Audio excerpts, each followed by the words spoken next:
Kaya dumaan ako dyan sa yung boulevard na yan.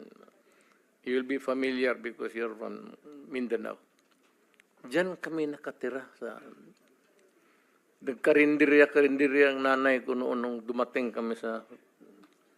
Kaya nakita ko yung hirap ng, lalo na sabi ko yung nanay na lumabas, nagtrabaho, padala ng pera, tapos yung pera niya nandoon sa droga. Thank you, sir. I'm sorry, but tapos na ako. Nailabas ko na. Sige. Salamat. Hindi na ako magano. I would like to express my apologies, especially to Senator Ontiveros, kasi sensitive sa mga ganitong, yung karakter ko ho, gano'n talaga. Baski saan mo ako ilagay, gano'n ka. Even in front of anybody. Gano'n talaga ako. Bastos ako. Walang hiya ako kasi galing ako sa baba. Salamat Class kaayo, three, Mr. ako. Chair. Hindi ako sensitive. Ayaw ko lang talaga ng bastos. Ayaw ko ng walang hiya. Lalo na pag pinag-uusapan natin Kaya, ng seryosong bagay ng war on drugs saka Kaya extrajudicial killings. ako bastos, ma'am. Salamat kaayo, Wala ang Mr. hiya Chair. talaga ako. Yan ang totoo.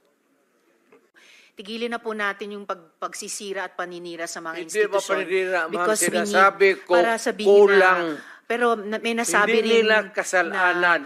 may Ang nasabi ideya rin talaga hindi kulang inutil. ng tao, Pero- kulang ng organization. Pero I heard the term, Mr. Chair, You have halos to have inutil. Mr. President, tao, pati pondo ng pera. There are ways na i-strengthen ang PIDEA na hindi natin Hindi sinasabing mo dala sa halos istorya yan dito. inutil. Actually, okay. No. Excuse me, Mr. Chair. Sige. Miyembro po ako ng committee ito, ng subcommittee at ng Senado. So, I am just making an interjection. Pag nagkapanahon akong uli na magtakbo ako ng mayor, maminos-minos talaga lang, I will do the same thing again and again and again, basta nandyan yung droga. Mr. Chair. Yes, ma'am.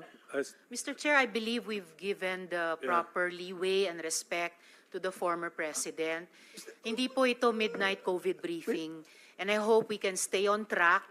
Hindi po natin pinag-uusapan kung mali ang droga. Pinag-uusapan po natin kung yung polisiya, naging polisiya nyo. Mr. tungkol Chair, doon. if I may. Salamat Sige, kayo, Mr. Chair. it's actually the turn of Senator Bato, and let's give him 10 minutes of uninterrupted time to ask questions. Sige, Sandali mo naman. Before my time starts, Mr. President, Mr. Chairman. May I just be clear on this? Yung ano yung lumalabas sa karakter ko, yung policy ko, yun na yung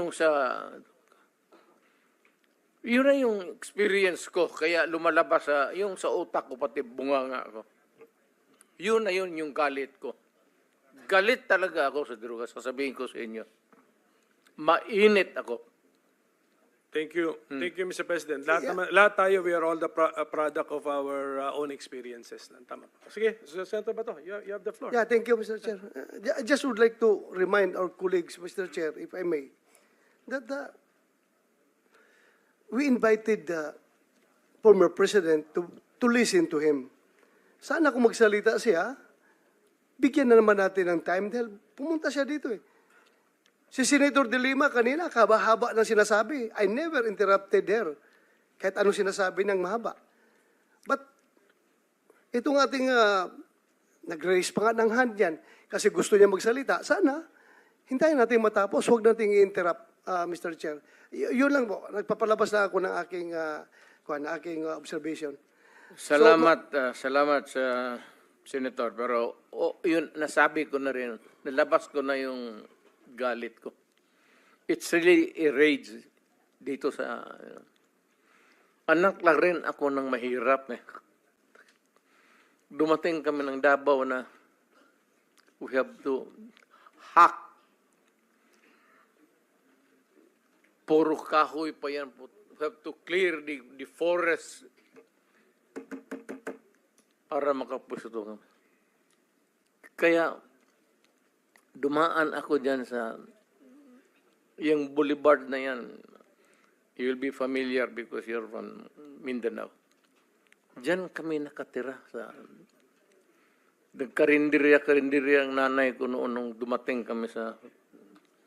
Kaya nakita ko yung hirap ng, lalo na sabi ko yung nanay na lumabas, nagtrabaho, padala ng pera, tapos yung pera niya nandoon sa droga. Thank you, sir. I'm sorry, but tapos na ako. Thank you Nailabas so ko much, na. Sige. Salamat. Hindi na ako magano.